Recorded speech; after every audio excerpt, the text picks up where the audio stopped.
Diane never intended to look through Edward's desk. In 30 years of marriage, she'd respected his privacy, trusted him completely. But the tax forms needed his signature, and he'd forgotten his reading glasses at home before leaving for his medical conference in Boston. She was just being helpful, looking for last year's returns as a reference. That's when she found the envelope, wedged between folders in the bottom drawer. It wasn't sealed, just a plain manila envelope with no markings. When she pulled it out, a photograph slipped free, landing face up on the hardwood floor, a young woman in a hospital bed, exhausted but smiling. In her arms, a newborn wrapped in a blue blanket, and beside them, unmistakably, Edward, 25, years younger but still recognizably her husband, gazing at the baby with naked adoration. Diane's hand trembled as she knelt to retrieve the photo. Edward had told her he didn't want children when they married, had convinced her to set aside her own maternal yearnings. "It's just not something I can do," he'd explained. "My work, my schedule, it wouldn't be fair to a child." She'd believed him, had built a life around his needs, his career, but here was proof that wasn't true. Somewhere in the world was Edward's child, a child he had never once mentioned in 30 years of marriage. With shaking fingers, Diane slid the picture back and withdrew the contents of the envelope.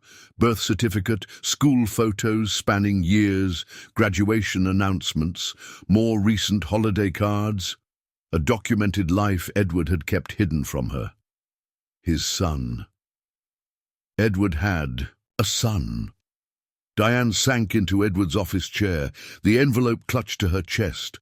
Outside, rain began to patter against the windows, a fitting backdrop to the storm building inside her. 30 years of memories flashed through her mind. Anniversaries, holidays, quiet Sunday mornings sharing coffee and crosswords, all now cast in shadow by this revelation. She spread the contents across the desk, creating a timeline of a life. Hidden from her, birth certificate, James Andrew Harrington, born to Edward Harrington and Melissa Collins, June 12, 1993. Almost 5 years before she'd met Edward.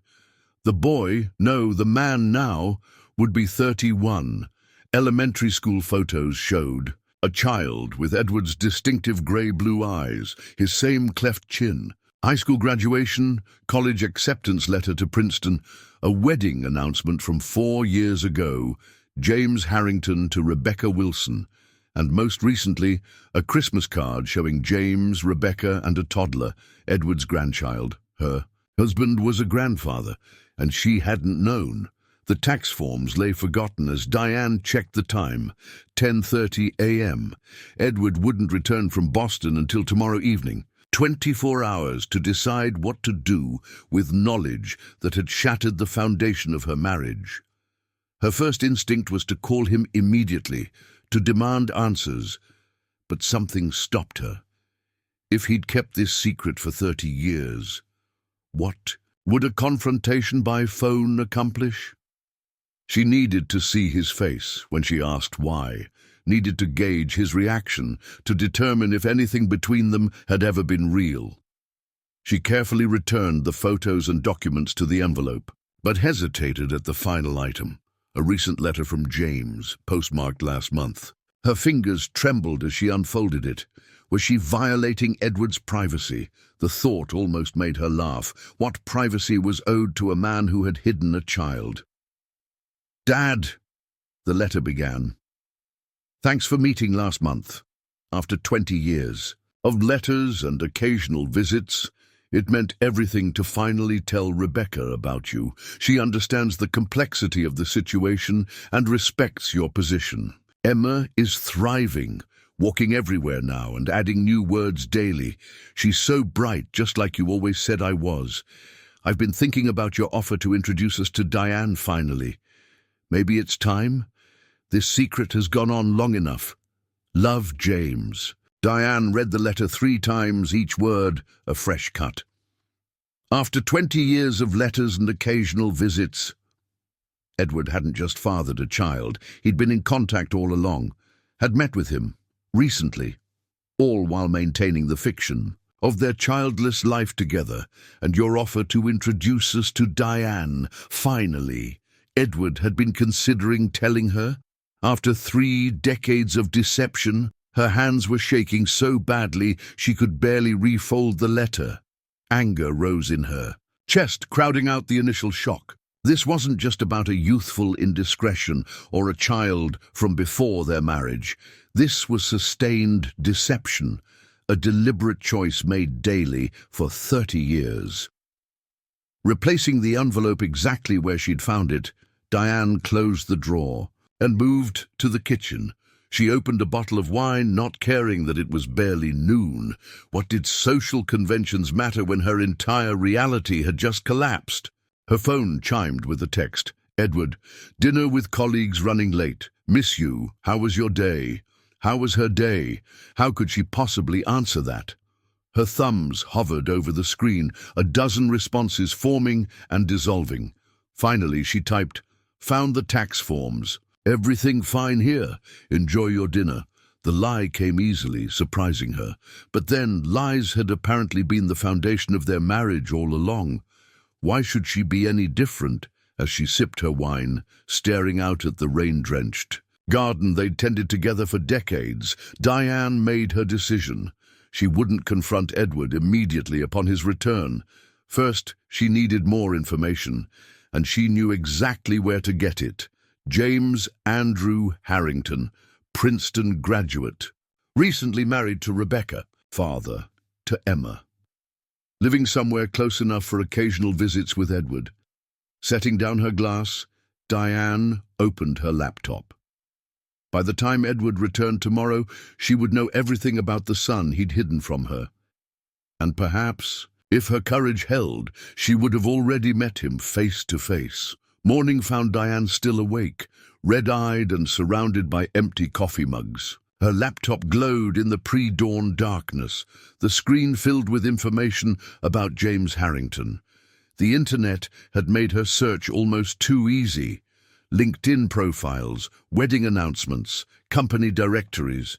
Each discovery, another twist. Of the knife, James Andrew Harrington, 31, Princeton undergraduate, MBA from Columbia, Vice President of Strategic Development at Meridian Pharmaceuticals in Philadelphia, just a 90-minute drive from the Connecticut home she shared with Edward. Married to Rebecca Wilson Harrington, pediatric surgeon at Philadelphia Children's Hospital. One daughter, Emma Grace, age 18 months. Diane stared at the professional headshot on James's company profile. He had Edward's eyes, his jawline, even the same slight tilt of the head when posing for photos. The resemblance was unmistakable. How had Edward maintained this secret for so long? How many business trips to Philadelphia had actually been visits with his son? She checked the most recent letter again. After 20 years of letters and occasional visits, which meant Edward had reconnected with James when the boy was around 10. Had there been a custody arrangement? Had he provided child support? Or had he simply been a distant figure, appearing occasionally in his son's life, while maintaining his primary identity as her childless husband? And Melissa Collins, what role had she played in this deception? Diane searched her name alongside Edward's and James's, finding less information, but enough to piece together a narrative. Associate Professor of Biochemistry at UPenn, never married. Several published papers co-authored with Edward in medical journals during the early 1990s, when they must have worked together during his residency. The picture was becoming clearer, but significant gaps remained. Gaps that online searches couldn't fill. Diane showered and dressed carefully, selecting a navy dress that Edward had always said made her look elegant. Her hands shook as she applied makeup, covering the evidence of her sleepless night. By 8 a.m., she was in her car, GPS programmed for Philadelphia. The rational part of her brain screamed that this was madness. Driving to confront her husband's secret son without preparation, without certainty he would even be at his office. But rationality had abandoned her the moment she found that envelope. 30 years of marriage built on a fundamental lie demanded answers, and she couldn't wait another day to begin finding them. Traffic was light, and Diane found herself in Philadelphia by mid-morning. The Meridian Pharmaceuticals building rose 40 stories above the city center, its glass facade reflecting the cloudy sky. She sat in her car across the street, hands gripping the steering wheel, sudden doubt flooding her. What exactly was her plan here? To march into a corporate office and demand to speak with a VP who had no idea who she was? To create a scene that would embarrass them both? No. She needed a different approach. Instead of entering the building, Diane drove to a coffee shop 2 blocks away. She ordered a latte and opened her laptop again, reviewing what she knew about James's routine based on social media. His wife had tagged him in posts at a local park on several weekend mornings, posing with their daughter near a distinctive fountain. It was Tuesday now. Weekdays would mean work for both James and his wife, but perhaps the weekend would provide an opportunity for a less confrontational meeting. As she closed her laptop, a notification chimed, a text from Edward. "Morning, love. Just finished the panel. Taking colleagues to lunch, then catching the 3:15 train. Should be home by 7. Miss you." Diane stared at the message, at the casual normalcy of it. Did Edward have any idea that his carefully constructed life was about to implode? That in less than 24 hours she would confront him with 30 years of lies? "Miss you too," she replied, the words hollow. "Safe travels." She ordered another coffee, weighing her options. The most dignified course would be to return home, wait for Edward, and demand answers directly from him. But dignity felt like a luxury she could no longer afford. She needed to understand the full scope of his deception before confronting him. And only James could provide that perspective. Decision made, Diane pulled up the directory for Philadelphia Children's Hospital. If she couldn't approach James directly at his office, perhaps his wife was a better initial contact. She dialed. "The main number, Philadelphia Children's Hospital. How may I direct your call?" "Dr. Rebecca Wilson Harrington, please," Diane said, her voice steadier than she expected. "One moment." Several clicks, then, "Dr. Wilson Harrington's office. This is Andrea." "Hello, I was hoping to speak with Dr. Wilson Harrington about a personal matter. Is she available?" "I'm sorry, she's in surgery until this afternoon. May I take a message?" Diane hesitated. "Yes, could you please tell her that Diane Harrington called? What exactly was she to Rebecca? "I'm her husband's stepmother." The lie twisted in her stomach. She wasn't James's stepmother. She was nothing.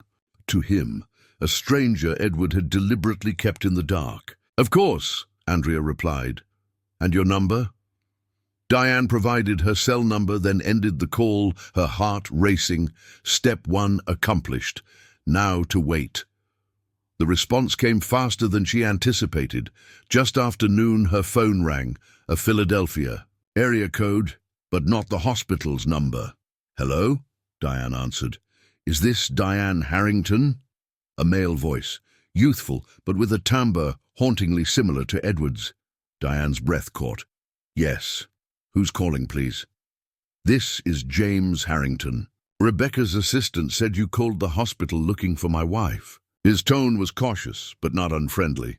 "She said you identified yourself as my stepmother." "I did," Diane confirmed, her mouth dry. "I'm sorry for the deception.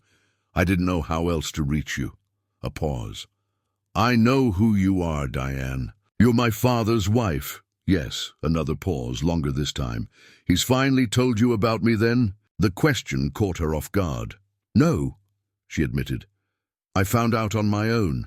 Yesterday, I found photos, documents, and your letter mentioning meetings with him." "I see."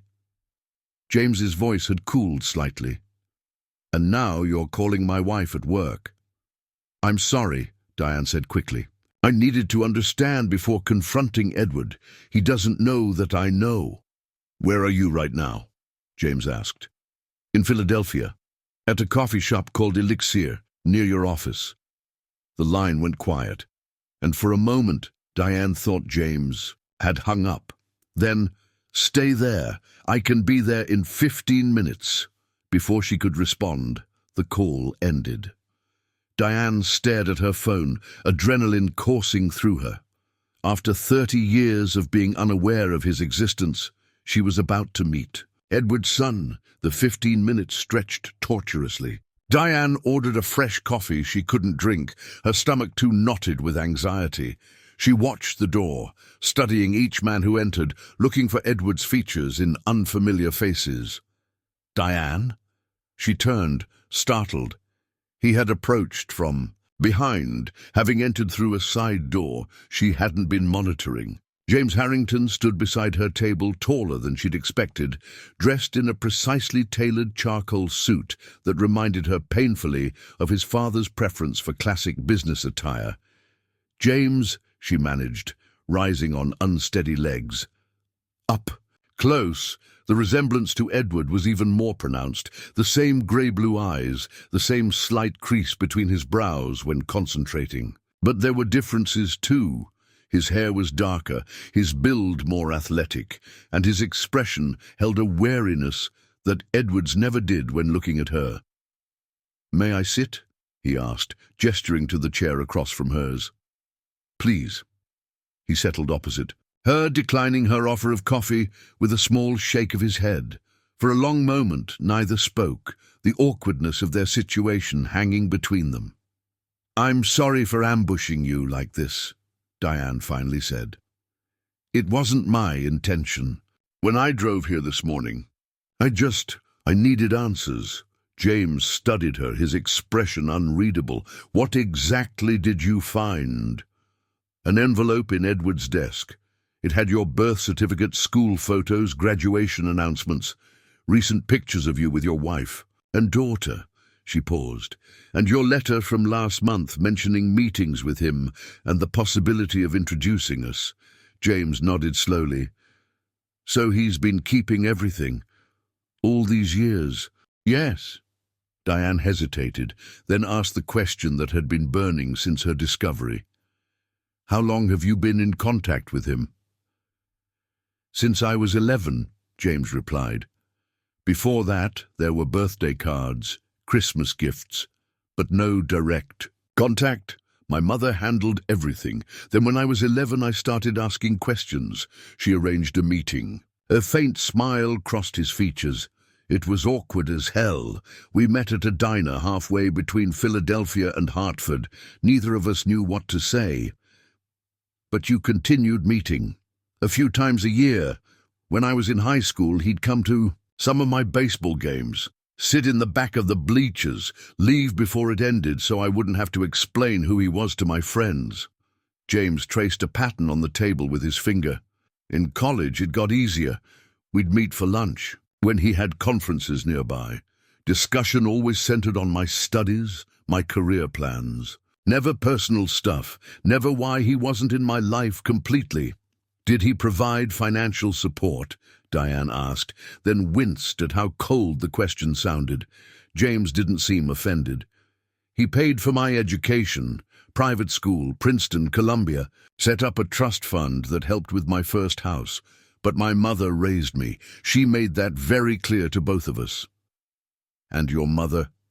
Diane struggled to keep her voice neutral. "Is she still in the picture?" "Very much so. She's semi-retired. Now still teaches one class at UPenn. She and my wife are close. She watches Emma 2 days a week." James studied Diane's face. "I realize this must be overwhelming for you." An understatement of epic proportions. Diane's head swam with the implications of everything James was sharing. Edward had been actively involved in his son's life, attending games, providing financial support, maintaining regular contact, all while keeping this entire dimension of his existence hidden from her. "Why the secrecy?" she asked finally. "Why? Didn't he tell me about you from the beginning?" James sighed. That's really a question for him. From my perspective, when we reconnected, you and he were already married. He told me it was complicated, that he'd make things right eventually. He looked away briefly. As I got older, I understood more about the timing. He was finishing his residency when my mother got pregnant. His fellowship at Mass General was about to start. Having a child with a colleague wasn't part of his career plan, so he chose his career over being your father. The words came out sharper than Diane intended. It wasn't that simple, James replied, a defensive edge entering his voice. My mother didn't want marriage. She was focused on her own career, and frankly, they weren't in love. She gave him an out, and he took it. He paused. What I've never understood is why he continued the deception after meeting you, why he couldn't find a way to integrate both parts of his life. Diane thought about the timing. Edward had reconnected with James around 2004, nearly 10 years into their marriage. 10 years during which he could have told her about his son, could have integrated James into their family. Instead, he'd chosen continued secrecy, maintained two separate lives. In your letter, she said carefully, you mentioned Edward's offer to introduce us finally. When did he make this offer? At our last meeting, about 6 weeks ago. James pulled out his phone, checked the time. Listen, I need to get back to the office soon. But before I go, what are you planning to do with this information? Are you going to confront him? Yes, Diane said without hesitation. He returns from Boston tonight. I plan to show him what I found and demand answers. James nodded. I'd appreciate it if you wouldn't mention that we met today. This situation is complicated enough without adding that variable. Diane considered his request. Part of her wanted to agree, to protect this tentative connection with Edward's son, but she'd had enough of secrets. I can't promise that, she said honestly. I've spent 30 years in a marriage where significant truths were hidden from me. I won't continue that pattern, even to make this easier. A flash of something, respect perhaps, crossed James's features. I understand. In that case, please let me know how the conversation goes. I'd like to know where things stand afterward. He reached into his jacket pocket and extracted a business card, sliding it across the table. My cell is on there. You can call or text any time. Thank you. Diane tucked the card into her purse. I'm sorry to have disrupted your day like this. It's been 30 years coming, James said, with a hint of dry humor that reminded her painfully of Edward. For what? It's worth my father speaks highly of you, always has. The compliment, if that's what it was, landed like a slap. Edward thought highly of her, yet had lied to her face every day of their marriage, had looked into her eyes and claimed not to want children, all while maintaining a relationship with the son he'd hidden from her. James seemed to recognize his misstep. I'm sorry, that wasn't helpful. He stood, adjusting his suit jacket. For what it's worth, I did push him to tell you, especially after Emma was born. Family became more important to me then. He extended his hand. It was interesting to meet you, Diane. I suspect we'll be talking again soon. Diane rose and shook his hand, finding it surprisingly similar to Edward's. Same long fingers, same warm grip. Yes, I suspect we will. After James left, Diane remained at the coffee shop, processing their conversation. The picture was clearer now, but no less painful. Edward hadn't merely fathered a child before meeting her. He'd maintained an active presence in that child's life throughout their marriage, had watched his son grow up, graduate, marry, become a father himself, all while deliberately keeping her in the dark. She checked the time, 1:30 p.m. Edward's train would depart Boston in less than 2 hours. By evening he would be home, expecting the same comfortable routine they'd maintained for decades. Dinner together, stories about his conference, perhaps a glass of wine before bed. Instead, he would face the end of their life as they knew it. Diane gathered her belongings and headed for her car. The drive back to Connecticut would give her time to prepare for the confrontation ahead. to organize her thoughts, to decide exactly how to present her discovery and the knowledge she'd gained from meeting James. As she merged onto I-95, heading north toward the life that would never be the same, Diane's initial shock and hurt had crystallized into something harder, more definitive. 30 years of lies couldn't be explained away in a single conversation. Whatever Edward's reasons, whatever justifications he might offer, the foundation of their marriage had been irrevocably shattered. The only question now was whether anything remained worth salvaging from the wreckage. Diane sat in their living room, the envelope on the coffee table before her. Outside, dusk gathered as she watched the clock. 6:45 p.m. Edward would arrive soon. She'd rehearsed a dozen different approaches during the drive home. Calm questioning, righteous anger, cold presentation of evidence. None felt adequate for the magnitude of his betrayal. The house was eerily quiet. The same furniture, same photos on the walls, same view of the garden they'd tended together for decades. Yet everything was fundamentally altered, as if she was seeing it all through a cracked lens. Her phone vibrated with a text. "On the train, 20 minutes away, can't wait to see you." Diane didn't respond. After 30 years of him crafting fiction, let him wonder at her silence for these final minutes. Let him experience even a fraction of the uncertainty she now lived with.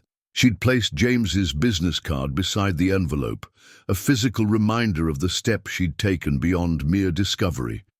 Not just knowledge of Edward's son, but connection. With him, a relationship initiated without Edward's permission or knowledge, her first independent action in response to his deception.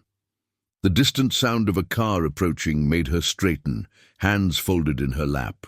Headlights swept across the windows as Edward's car turned into their driveway. Then the familiar sounds, car door, footsteps on the porch, key in the lock. The moment of truth had arrived. "Diane?" Edward called, his footsteps in the foyer punctuated by the sound of his suitcase wheels on hardwood. "I'm home." She didn't answer, listening instead to the familiar routine. Coat hung in the closet, briefcase set on the entry table, keys dropped in the ceramic dish she'd made in a pottery class 10 years ago. "Diane." His voice held a note of concern as he appeared in the living room doorway. At 63, Edward remained handsome, silver hair still thick, posture straight from years of surgical discipline. He smiled when he saw her, relief replacing worry. "There you are, didn't you hear me come in?" "I heard you," she replied, her voice calm despite the thundering of her heart. His smile faltered as he registered her rigid posture, the envelope on the table. "Is everything okay?" "No," Diane said simply. "Everything is not okay." Edward stepped fully into the room, his gaze dropping to the coffee table. From where he stood, the envelope's contents weren't visible, just the edge of the manila folder. "What's wrong?" "Sit down, Edward." He hesitated, then lowered himself into the armchair across from her, tension visible in the set of his shoulders. "You're scaring me a little." "Has something happened?" "Yes," Diane confirmed. "I found something while looking for the tax documents yesterday. Something you've hidden from me for our entire marriage." She pushed the envelope toward him. "I found your son." All color drained from Edward's face. For several seconds, he stared at the envelope without touching it, his expression shifting from shock to resignation. "Diane, I can explain." "Can you?" she interrupted. "Can you explain 30 years of lies? 30 years of pretending you didn't want children while secretly maintaining a relationship with your son? 30 years of denying me the chance to be a stepmother while you played part-time father behind my back?" Edward flinched at each accusation. "It's more complicated than that." "Then uncomplicate it for me," Diane challenged. "Make me understand how my husband of 30 years could lie to me every single day." He reached for the envelope with unsteady hands, opening it to confirm its contents. His fingers traced the edges of a school photo, pain evident in his expression. "How much do you know?" I know his name is James. I know his mother is Melissa Collins, your colleague from your residency days. I know he's 31, married to Rebecca, father to your granddaughter Emma. Diane paused, watching realization dawn on his face as he calculated how she could know these details. And yes, I met him today, in Philadelphia. Edward's head snapped up, genuine shock in his eyes. You what? I drove to Philadelphia this morning, called his wife's office. He met me at a coffee shop near his workplace. She leaned forward slightly. He told me you've been in contact since he was 11. That you attended his baseball games, paid for his education, meet with him regularly. That recently you've been considering introducing us. Diane, Edward set the envelope down carefully, I never meant to hurt you. And yet you have, she replied, profoundly. Silence stretched between them, heavy with 3 decades of deception. Edward seemed to age before her eyes, the confident surgeon replaced by a man confronting the consequences of a lifetime of lies. I don't know where to start, he said finally. The beginning would be appropriate, Diane suggested, keeping her voice steady despite the emotions churning inside her. Why didn't you tell me about James when we met, when we decided to get married? Edward sighed deeply, running a hand through. His hair, a gesture she'd seen countless times in moments of stress or difficult decisions. When I met you, James was 5. I hadn't seen him since he was born. Melissa and I had an agreement. She would raise him, I would provide financial support, but remain uninvolved. Your choice or hers? Mutual, Edward said, though his gaze slid away from hers. We weren't in love. The pregnancy was unplanned. I was starting my fellowship at Mass General. She was establishing her research career. Neither of us was prepared for parenthood. So you abandoned your child, Diane stated flatly. Edward winced. I provided for him financially, but yes, I wasn't. I'm present in his life. It seemed cleaner that way for everyone, including me. Diane pressed. When we met, when I told you I wanted children and you convinced me your career was too demanding, was that part of keeping things clean? His silence was answer enough. You let me believe you didn't want children, Diane continued, anger rising in her voice. You watched me struggle with that decision, grieve the family we would never have, all while knowing you already had a son. I'm sorry, Edward said, the words painfully inadequate. By then, it felt too late. How could I tell you I had a child I'd abandoned, that I'd lied from the very beginning? So instead, you continued lying. For 30 years. Diane shook, her head in disbelief. And then you reconnected with him when he was 11. Did you ever consider telling me then? Many times, Edward admitted, but the longer it went on, the harder it became. There was never a right moment to say, by the way, I have a teenage son I've never told you about. There was every moment of every day for 20 years, Diane countered. You chose not to take any of them. Edward couldn't meet her eyes. His gaze returned to the photos spread across the table, tangible evidence of the parallel life he'd maintained. What happens now? He asked quietly. The question hung between them, weighted with 3 decades of shared history, balanced against one fundamental betrayal. I don't know, Diane answered honestly. I don't know if I can ever trust you again.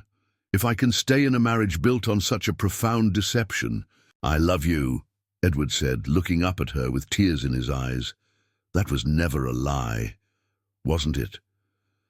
Diane's voice was tired now, the anger momentarily subsumed by exhaustion. Love involves trust, Edward. Honesty, respect. You denied me. All 3 when you hid your son from me. When you denied me the chance to be part of his life, to know your grandchild. I was going to tell you, Edward insisted. After seeing Emma born, watching James become a father, it changed something in me. I realized I couldn't keep these worlds separate anymore. Too little. Too late, Diane said. I discovered the truth on my own. You lost the chance to come clean voluntarily. Edward nodded, accepting this reality. What can I do to fix this? Diane studied him, the man she'd loved for 30 years, the man she'd believed she knew completely. Now, a stranger in familiar clothing. I need time, she said finally. Time to decide if there's anything left to save. Time to process 30 years of lies, of course. His voice was small, defeated. Would you prefer if I stayed somewhere else? The question surprised her. In all her anger and planning, she hadn't considered the practical reality of continuing to share space with him. Yes, she decided. I think that would be best, at least for now. Edward nodded again, the motion heavy with resignation. I'll pack a bag. As he rose to leave the room, Diane called after him. Edward? He turned, hope flickering briefly across his features. James said to tell you he's sorry you found out this way, she said. He wanted you to know that. Edward's expression crumpled. Thank you, he managed before heading upstairs. Alone again, Diane gathered the photos and documents, returning them to the envelope. The tangible evidence of Edward's deception now seemed almost secondary to the reality she faced. A marriage of 30 years, revealed as something fundamentally different from what she'd believed it to be. The question that had haunted her through the long drive home from Philadelphia remained unanswered. Was there anything left worth saving? 3 days of silence followed Edward's departure. He'd gone to a hotel, texting only once to let Diane know where he was staying. She hadn't responded. What was there to say after 30 years of lies? The house felt cavernous without him.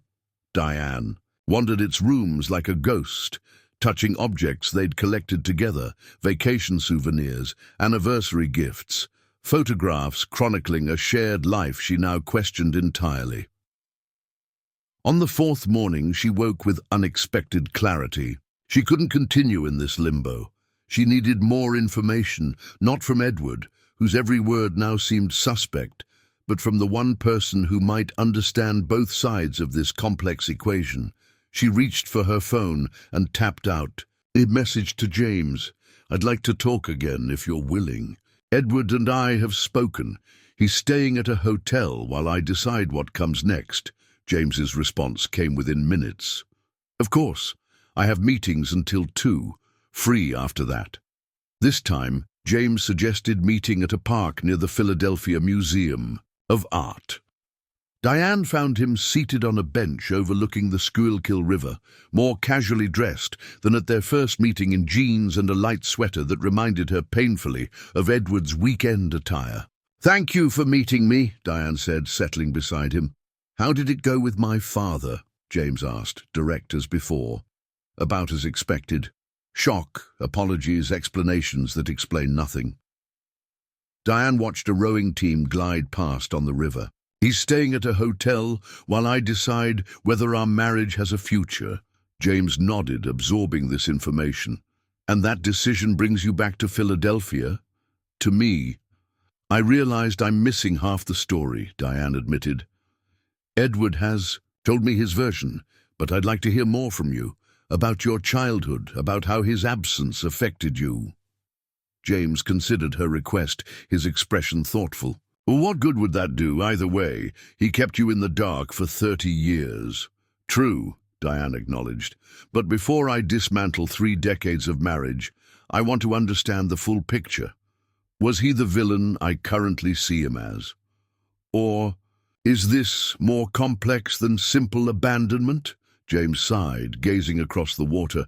My childhood wasn't tragic, if that's what you're wondering. My mother is remarkable, brilliant, loving, devoted.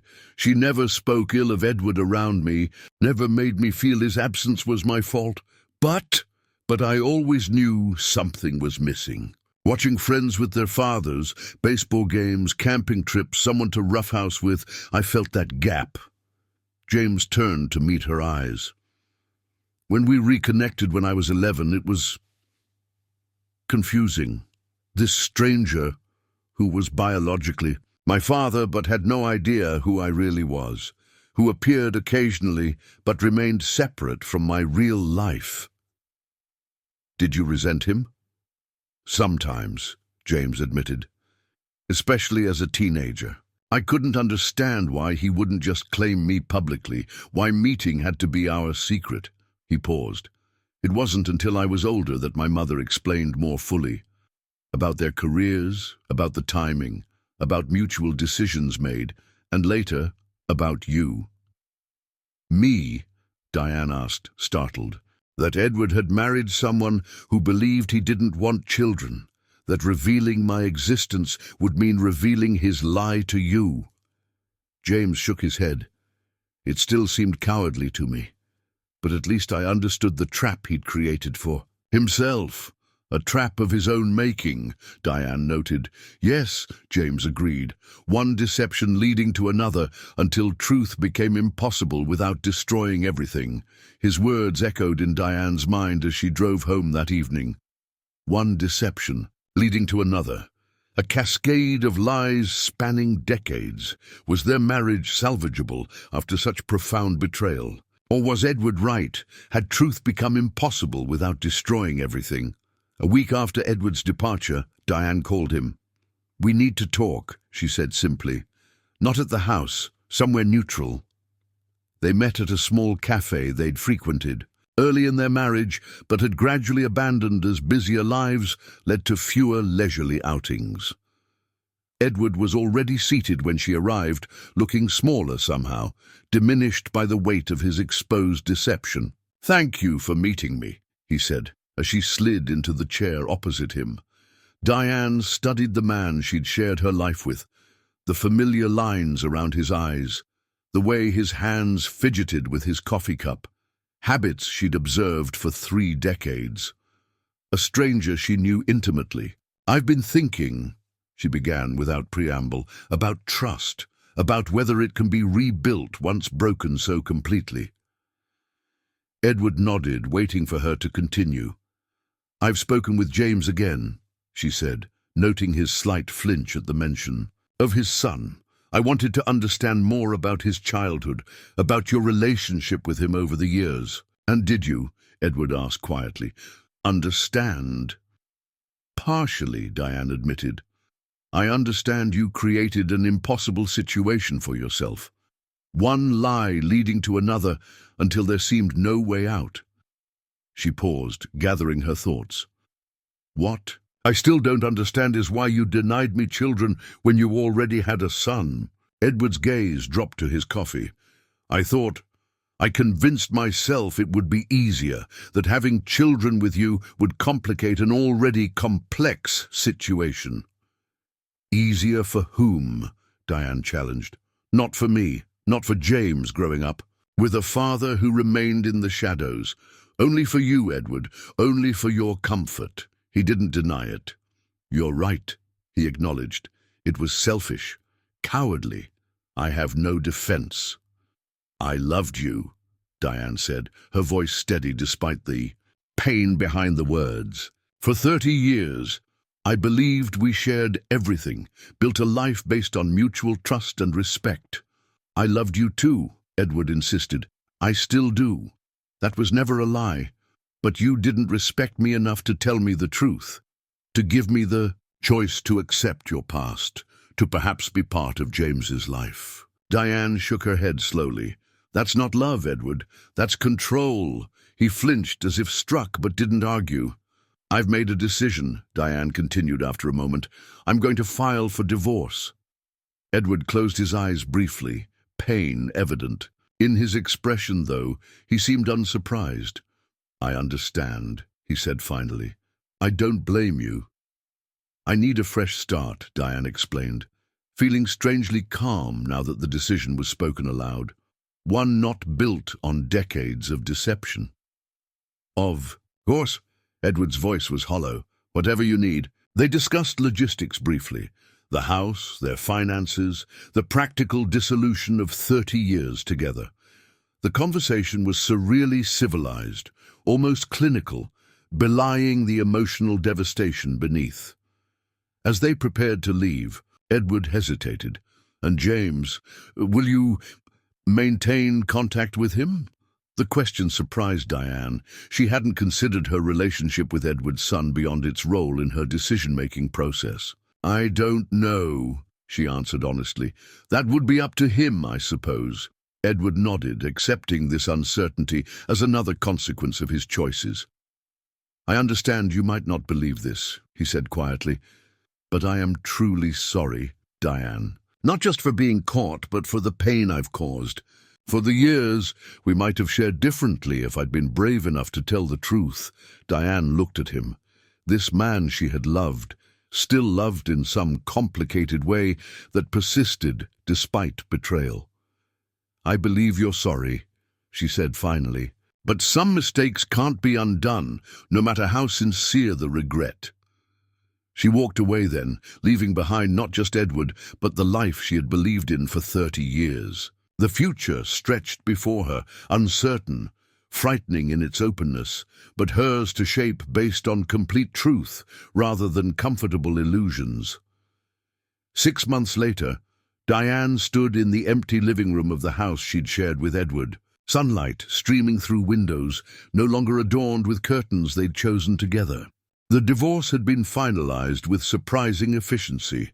Edward hadn't contested anything, agreeing to all her terms without negotiation.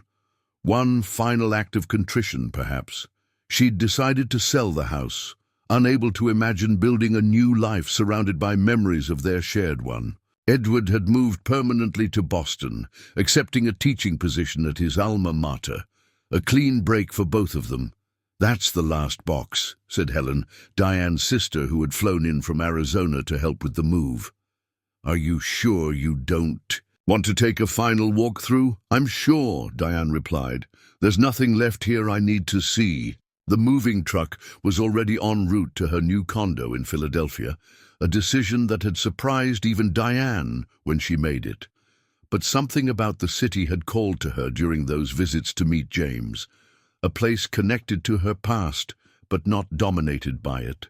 A city where she could reinvent herself while maintaining the one positive connection to emerge from Edward's deception. She and James had continued meeting occasionally, first for coffee, then for longer visits that sometimes included his wife, Rebecca, and little Emma. Their relationship defied conventional labels, not quite friends, certainly not family in any traditional sense, but connected by a shared experience of Edward's duplicity and a genuine appreciation for each other's perspectives. Ready? Helen asked, car keys in hand. Diane nodded, taking one last glance around the empty room before closing the door on 30 years of life built on lies. The drive to Philadelphia passed quickly, Helen chattering about her grandchildren, her book club, the yoga class she'd recently joined, ordinary life continuing as it always did, even when individual worlds imploded. Diane listened gratefully, the mundane conversation a respite from the emotional weight of the day. Her new condo occupied the 3rd floor of a converted historic building downtown, its tall windows overlooking a tree-lined street. Smaller than the Connecticut house, but brighter somehow, unburdened by memories. It's lovely, Helen approved as they entered the space where the moving company had already deposited Diane's carefully curated belongings, furniture and art she'd selected. From their shared collection, nothing that carried too much emotional resonance. It feels right, Diane said, surprised at the certainty in her voice. After months of doubt and upheaval, the sensation of rightness was unexpected, but welcome. That evening, after Helen retired to the guest room, Diane sat by the window watching. City lights flicker to life. Her phone vibrated with a text. James checking that she'd arrived safely, offering dinner with his family the following weekend once she was settled. She smiled slightly as she replied, accepting the invitation. During one of their conversations, James had described himself and Diane as refugees from the same disaster, finding common ground in the aftermath. The description had struck her as perfectly apt. A second text arrived, this one from Edward.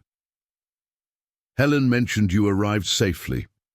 I hope the new place feels like home. I wish you every happiness, Diane. She stared at the message, the familiar ache in her chest less sharp than it had been. There had been moments during the past 6 months when she'd questioned her decision, when the loneliness of ending a 30-year marriage had threatened to overwhelm her.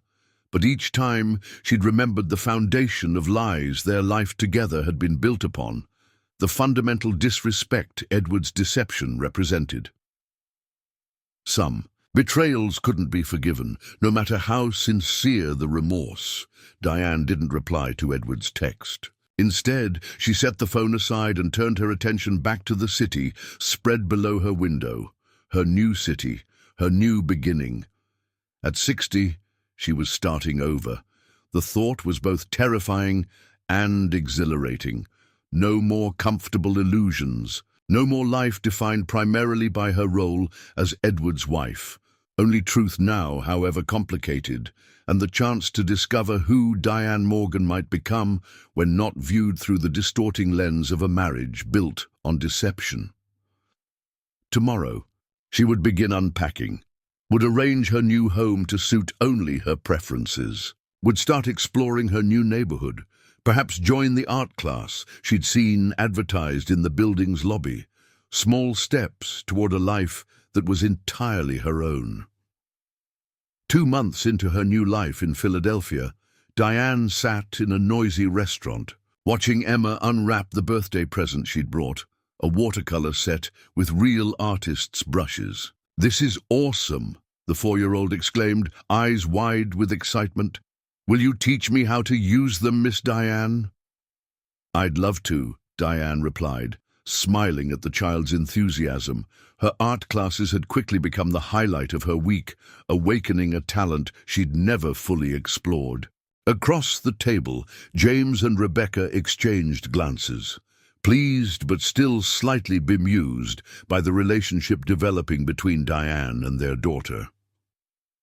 What had begun as awkward courtesy meetings had evolved into something none of them had anticipated: genuine connection. "You've created a monster," James teased as Emma chatted about the masterpieces she planned to create.